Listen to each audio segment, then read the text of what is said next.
Ayan, isang mapagpalang umaga mga kapatid sa Panginoon. Nandito na naman tayo sa si Kristo, ang laging una. Tayo po ay manalangin. Dakilang Diyos, maraming salamat sa kapayapaan, sa buhay, sa kalakasan, sa tulog at gising at sa protection. In Jesus' name I pray. Amen.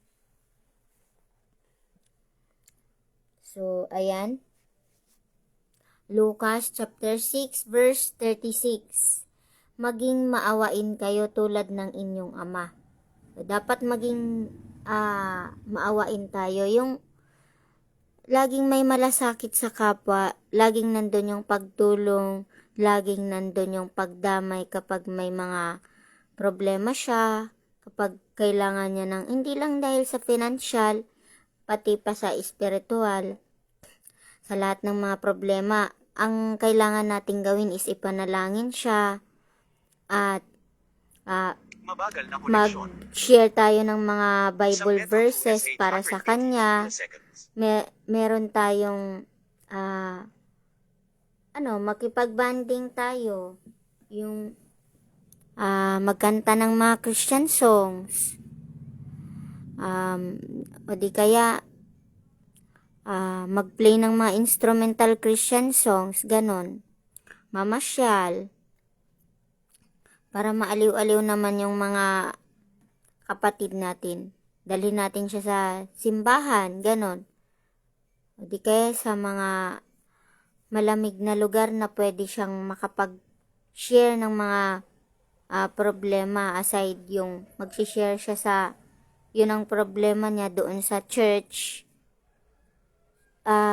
Mas maganda rin na magbakasyon tayo kasama yung mga kapamilya para mabawasan yung lungkot, yung patatagin yung kanyang kalooban, na makayanan niya ang bawat pagsubok na haharapin niya sa lahat ng pagkakataon na magluluksa siya sa mga problemang dumarating sa kanyang buhay, ganon. Huwag nating hayaan na hindi niya maramdaman yung presensya ng ating Panginoon. So, kapag naaawa tayo sa ating kapwa, huwag natin siyang sabihan na kawawa ka naman. I-encourage lang natin siya na magpatuloy siya sa paglilingkod. Patuloy niyang harapin yung buhay Kristiyano. Huwag siyang magiging malulungkutin dahil ang Diyos nandyan. Lagi siyang sinasamahan. Yun lang ang lagi nating sabihin sa kanya. At lagi natin siyang sasamahan at ay isasama natin siya sa mga Bible study. Yun, magandang gawain yan para hindi siya ma-hopeless at hindi niya gagawing kawawa ang kanyang sarili. Ipaunawa natin sa kanya ang lahat ng bagay. So, dapat naiintindihan natin yung mga sitwasyon na meron siya. Dapat nauunawaan natin yung mga pinagdadaanan ng bawat kapatiran. So, yun. Na huwag kang magpapaapekto sa mga nararanasan mo. Yun ang totoong may malasakit sa kapwa. Yun yung totoong pang-uunawa na kailangan niya. Hindi yung nagkamali na nga siya, sisitahin mo pa, pagagalitan mo pa. Ang kailangan niya, pang-uunawa. Ang kailangan niya, yung taong makakaintindi sa lahat ng pagdadaanan niya. Yung kailangan niya, yung makaunawa sa sitwasyon na meron siya. Hindi niya kailangan yung ida-down mo siya. Huwag po nating gawin yan kasi baka masobrahan siya sa pagka-depress at kung ano yung gawin niya sa buhay niya. So, imbis na makatulong ka, makadagdag ka pa sa pasaning dinadala niya.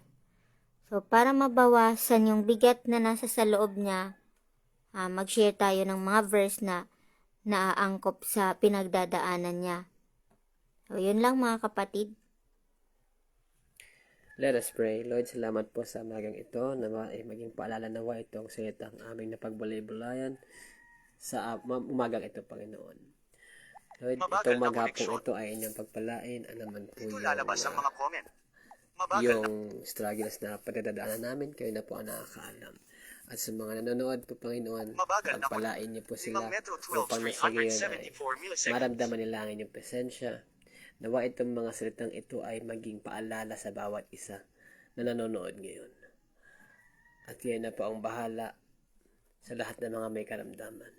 In Jesus' name we pray. Amen. Amen.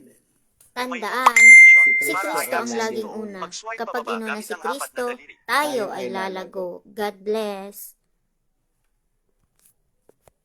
Bumalik. 5 met. Bumalik. Button. Bumalik. Button. 5 metro 45 360 milliseconds. Bumalik. Button. 5 metro 50s 981 milliseconds. Bumalik. Button. Bumalik. Mabagal. Bumalik. Bumalik. 6 na metro 4. Gusto mo bang magtapusin?